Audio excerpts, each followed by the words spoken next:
Hello Trinity, it's Friday, November 20th, and I'm just checking in with you all. This has been a high anxiety season, and earlier this week I posted a little clip about being a purple church and what could hold us together. And it's the fact that we all call Jesus Lord, no matter what our perspective politically, culturally, otherwise. Jesus is our Lord. And just like the early disciples, we might disagree about a lot of things, but that's where we come together around his cross. And so, there we also look to him for wisdom. And we have questions today. Jesus is the way and the truth and the life, but today we have questions about what the truth is, what the way forward is, questions about what lives matter, and all these kinds of things that are floating around.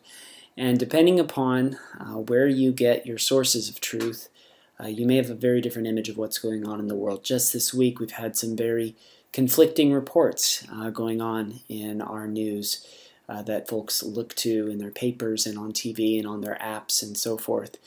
And so what do we make of that as Christians?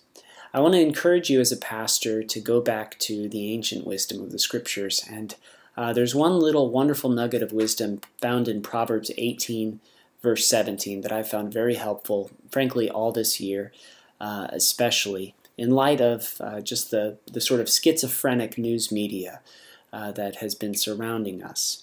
And that verse says this: "The one who states his case first seems right until the other comes and examines him." Proverbs 18:17. The one who states his case first seems right until the other comes and examines him.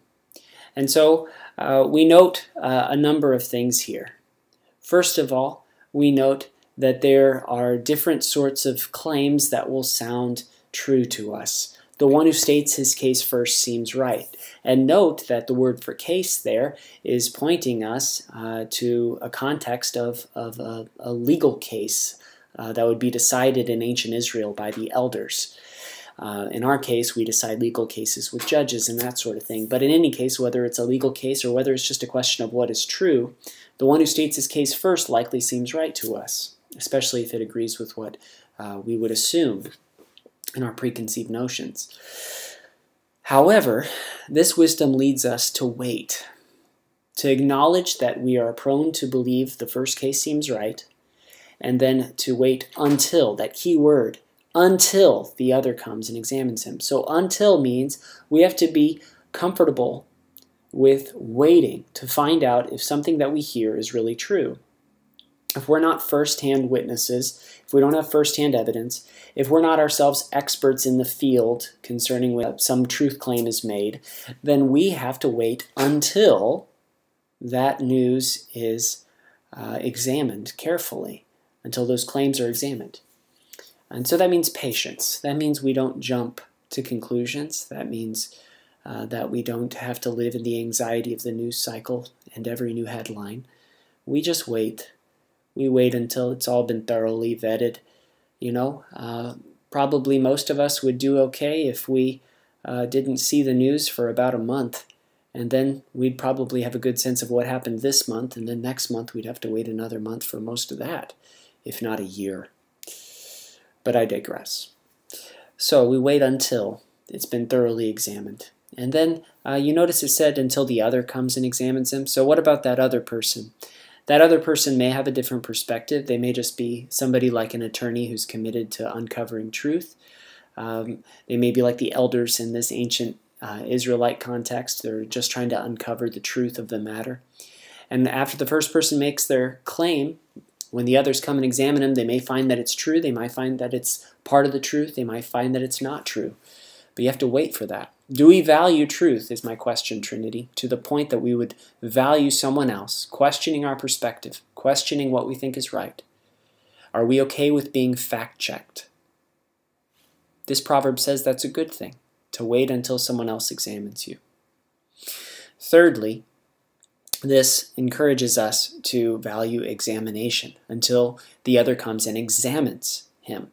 That means rigorous examination of truth, rigorous thought, not just jumping to conclusions, not just taking whatever agrees with us and causes our team or our side to win, but rather valuing what is true and being willing to ask all the questions necessary to get at what is true. That requires logic. That requires evidence. And for most of us, frankly, it's just going to require waiting on others to do that examination for us because we're not going to have the first-hand evidence. And so we, as Christians, just live in the world humbly, and we say often, I don't know. I'm not sure. I'm not certain. But I'm going to wait until it's thoroughly examined, until another comes along. And so I encourage you to patience. I encourage you to hold your conclusions lightly. I encourage you to be slow to anger and quick to listen. I encourage you to be like the wise man who conceals knowledge. It's the fool who makes his folly known. The one who seems to know everything about what's happening in the world with certainty, the Proverbs would actually speak of as being a fool. It's the fool who makes his folly known. It's the wise man who conceals knowledge. Where words are many, transgression is not lacking. And so, the one who states his case first seems right until the other comes and examines him. Trinity, I encourage you to pursue this wisdom and to live in it, especially in this season. The world needs it. God bless you guys. Hang in there.